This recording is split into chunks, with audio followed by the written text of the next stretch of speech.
The Holy Gospel, according to John, chapter 4.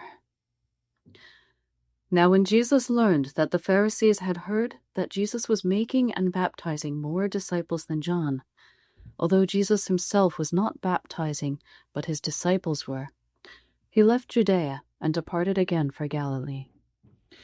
And it was necessary for him to go through Samaria. So he came to a town of Samaria called Sychar, near the field that Jacob had given to his son Joseph.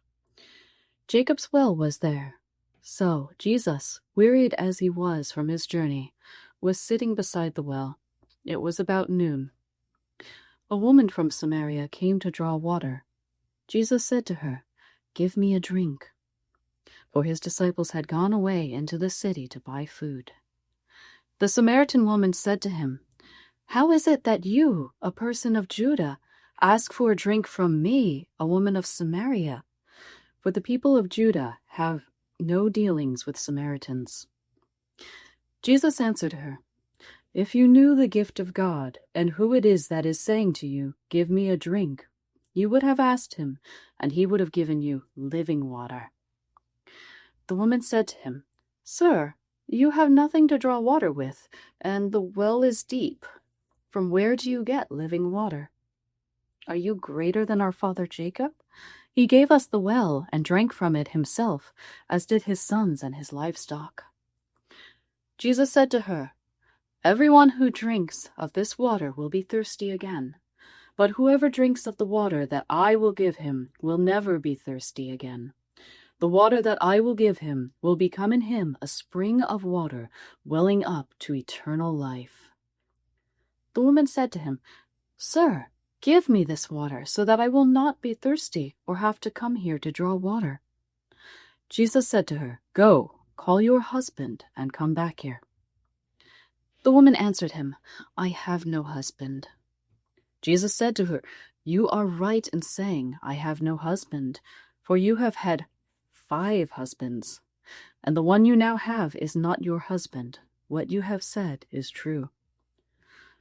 The woman said to him, "Sir, I perceive that you are a prophet. Our fathers worshipped on this mountain, but you people say that in Jerusalem is the place where it is necessary people worship." Jesus said to her, "Have faith, believe me, woman. The hour is coming when you will worship the Father neither on this mountain nor in Jerusalem. You Samaritans worship what you do not know. We worship what we know, for salvation is through the people of Judah. But the hour is coming, and is now here, when the true worshippers will worship the Father in the Spirit and in truth, for the Father is actively seeking such people to worship him. God is Spirit, and for those who worship him, it is necessary they worship in spirit and truth." The woman said to him, "I know that Messiah is coming, he who is called Christ. When he comes, he will tell us all things." Jesus said to her, "I am he, the one speaking to you." Just then his disciples came back. They were amazed that he was talking with a woman, but no one said, "What do you seek?" or "Why are you talking with her?" The woman left her water jar beside the well and ran back to the town, telling everyone, "Come, see a man who told me all that I ever did. Can this be the Christ?" So the people came streaming from the town to see him. Meanwhile, the disciples were urging him, saying, "Rabbi, eat." But he said to them, "I have a kind of food to eat that you do not know about." So the disciples said to one another, "Has anyone brought him something to eat?" Jesus said to them, "My nourishment comes from doing the will of him who sent me, and to do his work until it is finished. Don't you have a saying, 'It's still 4 months until harvest'? But I say, wake up and look around. The fields are already ripe for harvest. The reaper is already receiving wages and gathering fruit for eternal life, so that sower and reaper may rejoice together. For here the word holds true. One sows and another reaps. I send you to reap that for which you did not labor. Another has labored, and you have entered into their labor." And many of the Samaritans of that town believed in him because of the word of the woman who testified, "He told me all that I ever did." So when the Samaritans came to him, they asked him to stay with them, and he stayed there 2 days, and many more believed because of his word. Then they said to the woman, "Now we believe, not just because of what you told us, but because we have heard him ourselves. Now we know that he is indeed the Savior of the world." This is the saving gospel of the Lord. Praise to you, O Jesus Christ. Let me ask, have any of you ever traveled to the Holy Land before? Or gotten to walk where Jesus and the apostles were? What a gift that truly is. Now, I haven't visited the Holy Lands, but I am fortunate enough to have had the opportunity to visit modern-day Turkey, which does have some biblical sites of interest. So my family and I were on a Mediterranean cruise at the time. That cruise line had an excursion centered on the Bible with a few stops. The first was at the ruins of Ephesus. Now, if Ephesus sounds familiar to you, that is because Paul visited there. That's why we had the letter to the Ephesians in the Bible. At the time that we had visited, we were there during summer. It was hot. There's not a lot of shade. So I can relate to the weariness Jesus must have been feeling when he sat by the well. The second stop on our excursion was they had a lunch prepared for us with different foods of the Bible. Now, I had raisins and figs and goat cheese and honey and lamb stew and olives and just a whole spread that would be fit for a king, yet probably not what the disciples were bringing back for Jesus at that moment. Now, the third stop on the excursion was that we were to visit the spring, an ancient house where it is thought that Mary lived with John after our Lord's ascension. But the spring of water, they showed us an area where there was a pit for bathing that would have been filled up by the spring. The spring has shifted over time, but it was still flowing. They had some faucets where you could fill up a bottle. They also had Mary's house, which was just a small stone building. And while we were there, we had just a little bit of time, and they said that they were going to be holding a mass. So my parents and I decided that we would attend that. We went into the mass, and as they began, they announced, "For anyone who is not Roman Catholic, you are not allowed to come up and receive communion." Ouch. Have any of you been in a similar situation? To be told that you can't worship, you can't receive God? This separation, this division, I'm not bringing it up to find fault with the Catholic Church. I respect our brothers and sisters in Christ who follow a tradition of law pertaining to close communion, whether it's in Orthodoxy, Catholicism, even in Lutheranism in the Missouri Synod. But I bring it up rather to relate. Here I was by a spring, as was the woman by the well, and I was seeking nourishment that I was not allowed. And as it was back then between Samaritan and Jew, there are many circumstances where we have division in the world today, be it in any part of life, whether it's religious, ethnic, racial, political circumstances, or more. But let's look at the historical context, or as my husband might phrase it, let's look at it through first-century eyes. First of all, who were the Samaritans? Who were the Jews? The Samaritans were the people from the land of Samaria, which was located between Judah and Galilee. Now, the people in Samaria were an ethnic mix of Syrians and Hebrews. So there was cultural mixing. Because of that, there was idolatry where the Jewish people thought that the Samaritans had fallen away from God because they were following the practices that the Syrians had brought in. The Samaritans also followed in worship only the first 5 books of the Bible, called the Torah.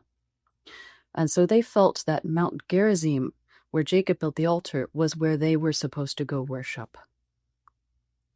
And the Jewish people, today the word Jewish people has broad context, but what it meant in that time were actually the people from the land of Judah.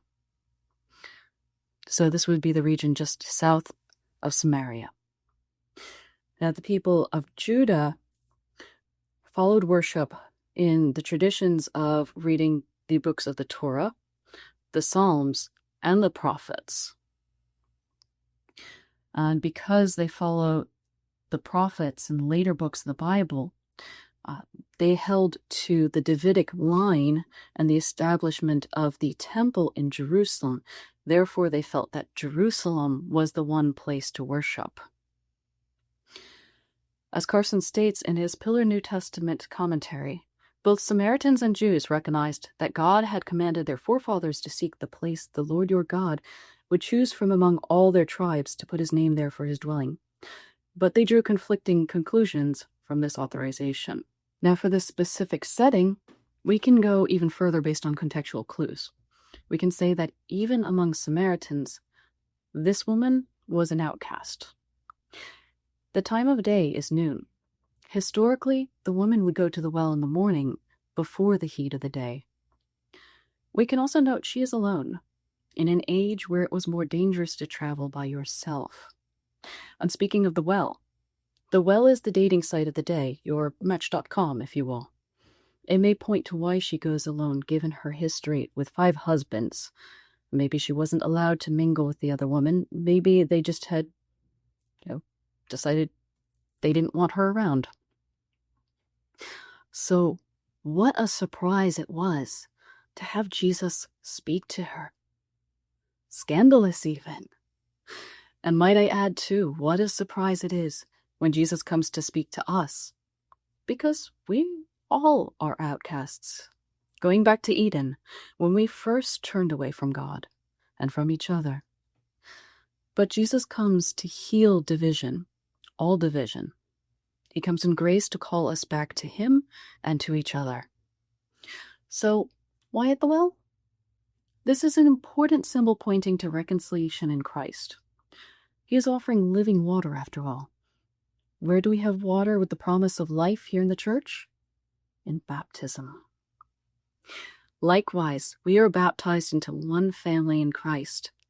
We are not meant to be divided, and as we covered, the well is the dating site where families come to be. This is further emphasized as Jesus is the bridegroom, and the bride is the church, his people, us. That Jesus is coming to us to meet us where we are at. Coming to the outcast woman at the well in the wearying heat of the day, to bring her and us the good news that we have a Savior who loves us and will reconcile us to God and to each other, if we are only willing to receive his gift of living water, willing to receive him. So I ask, how have we been like the people of Judah, who lost sight of the spirit of the law for following the letter of the law, and rejected those we should call friend and family? How have we perpetuated means of division, whether discrimination in ethnicity, social status, political party, or the like? And how have we been like the Samaritans, the Gentiles, the outcasts, where we feel the Spirit yearning for relationship, yet we have broken covenant with God, gone after false idols, and followed after our own ways? In truth, this is all of us. Though we all fall short and could never fulfill the law, he has fulfilled the law for us through his sacrifice at the cross. He gives us the gospel, the good news of grace in the new and eternal covenant in the Eucharist, that we are forgiven for our sins and called into reconciliation with God, called to unite with God and his purposes and to work towards inclusion, not division, with our brothers and sisters in Christ and with all peoples. In him, we are one in the body of Christ. The woman at the well did not return to town with her water jar. Rather, she returned with the message of Christ and the living water. Jesus called her and calls us to not only worship in spirit and truth, but to enter into the labors that God started and that Christ finishes on the cross. We are called to be active members in God's work of reconciliation. I may not have received physical communion that day when I was visiting Mary's house, but I do believe I received spiritual communion, because God is greater than any boundaries mankind could create. God knows and seeks out those who worship in spirit and truth. I will tell you, what I did walk away with was a bottle of water from that spring. I count it as a promise of living water, which is why some of it was used for the baptism of my niece. And I am confident in my baptism and in yours that we have already been washed in the living waters of our Lord Jesus Christ, who is working to bring us all to reconciliation. I am confident that all who seek the Lord in spirit and in truth will receive him, not necessarily on a mountaintop, not necessarily in a temple, not even necessarily at a physical well, but rather in our hearts. And with full hearts, let us continue the outpouring of Christ's living water, Christ's love for us and for one another, serving each other in the will of our God. In the name of the Father, and of the Son, and the Holy Spirit. Amen.